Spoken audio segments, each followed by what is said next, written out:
So good day everyone, I am the second reporter and this is continuation with the topic of learners with intellectual disability. So for now, I'm going to tackle the strategies for teaching those learners with intellectual disability.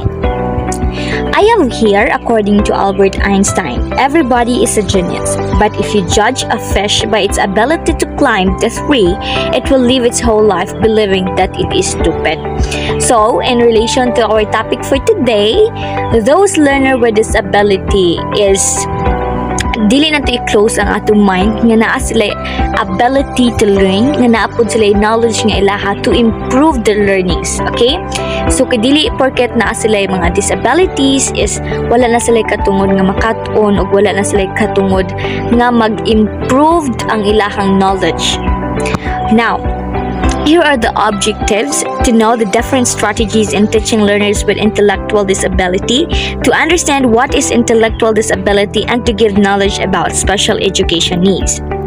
So, intellectual disability, formally labeled as mental retardation, is defined by the Individuals with Disability Education Act, or the IDEA, as significantly sub-average general intellectual functioning existing concurrently at the same time with deficits in adaptive behavior and manifested during the developmental period that adversely affects a child's educational performance.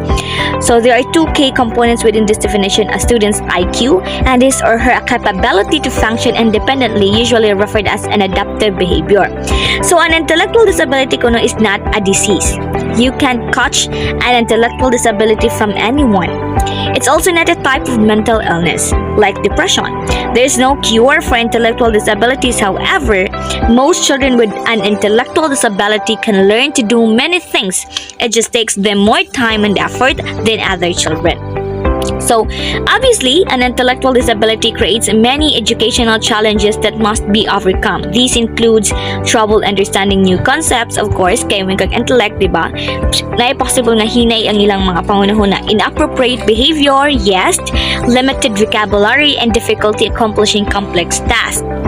Now, educating individuals with intellectual disabilities requires awareness and much patience. It is very important, awareness and patience. So, awareness involves a conscious effort to choose activities and words wisely. For instance, if a student demonstrates artistic talent, encourage him or her by providing assignments geared towards this skill set. Parents can help by suggesting related activities that their children can pursue as hobbies, and in addition, carefully picking your words will reduce potential problems caused by students' limited vocabularies. So patience is an integral component in addressing the aforementioned educational challenges. You will likely need to go over lessons or correct the students' inappropriate behavior multiple times. Yes, no, it really requires awareness and patience. Kay as far as I know, no, those children with intellectual disability, kay they are very sensitive, no, in terms of words. Kanang kinahanglan mag-amping ka sa imong isulti nila kay dali kay sila maapektuhan, murag dali para nila murag laino na nilag sabot, even though dili gid to dapat ingato ang pagsabot. Kay ingon ana siya ka sensitive ang mga bata nga with intellectual disability. Kaya naman dili man sa ingon nga dili sila kasabot, but dugay silang makasabot. So for you, kinahanglan kang mag-adjust, kinahanglan ka aware ka sa words nga imong ipagawa sa imong baba, and it requires you more patience para sa ilaha. Okay, next. Nakoy upat diri: general education, transition planning, supplementary aids and services, and adaptive skills. Those are mga sambra nga mga strategies nga magamit sa ka teacher towards those children with intellectual disability. Now, let's talk about general education. So it's important that students with intellectual disabilities be involved in and make progress in the general education curriculum. That's the same curriculum that's learned by those without disabilities.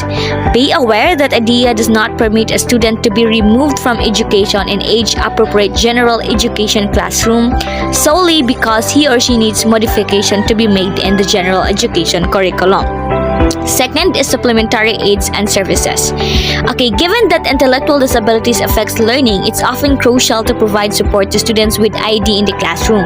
This includes making accommodations appropriate to the needs of the students. It also includes providing what IDEA calls supplementary aids and services. Supplementary aids and services are supports that may include instruction, personnel, equipment, or other accommodations that enable children with disabilities to be educated with non-disabled children to be maximum extent appropriate. Next is adaptive skills. So many children with intellectual disabilities need help with adaptive skills, which are skills needed to live, work, and play in the community. Teachers and parents can help a child work on these skills at both school and home. Some of these skills include communicating with others, taking care of personal needs such as dressing, bathing, and etc. Health and safety, home living, helping to set the table, cleaning the house. Okay, social skills such as manners, reading, writing, and basic math. As they get older, skills that will help them in the workplace. Now, transition planning. Transition planning is extremely important for families and schools to begin planning early for the students' transition into the world of adulthood, because intellectual disability affects how quickly and how well an individual learns new information and skills. The sooner transition planning begins, the more can be accomplished before the student leaves secondary school. Now, here are the 5 steps for success. Okay, teach baby steps. This term is intended to encourage teachers to break down their lessons into simple, easier to manage steps. This will keep frustration levels down and enable learning to take place. Wait until the student masters the baby step before moving on to the next one. Second, concrete learning experiences. Introduce new ideas in a physical, hands-on approach.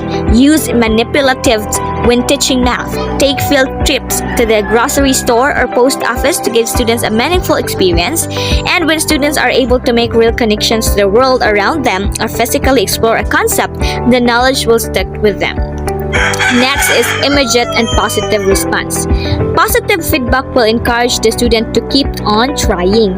If a student masters a concept or meets a goal, it is important to reward or applaud the student immediately.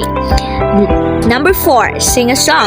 Yes, because music is a wonderful motivator among all children and particularly ones with intellectual disabilities. Making a simple, catchy song to go along with the concept is a fun way to engage the students and help them remember information. So, the last is patience. So, students with certain disabilities can be unpredictable in what they can learn and what might set off a certain behavior. What might appear to be a temper tantrum is often the student's way of telling you, "This is too hard, I am frustrated," or "I am tired, I need a break." Take the time to learn the individual child's need and how they are. If you are feeling overwhelmed and cannot relate to the students, it is okay to stop the lesson and resume when both student and teacher can handle the lesson pace. It may take a while for students to make some progress, but if you are patient, it will be priceless when they do. And that would be our presentation for today. Thank you. We are the Group 1. I am Lovely Jane Meca together with Faith Melgo. And this is Learners with Intellectual Disability. And have a nice day ahead.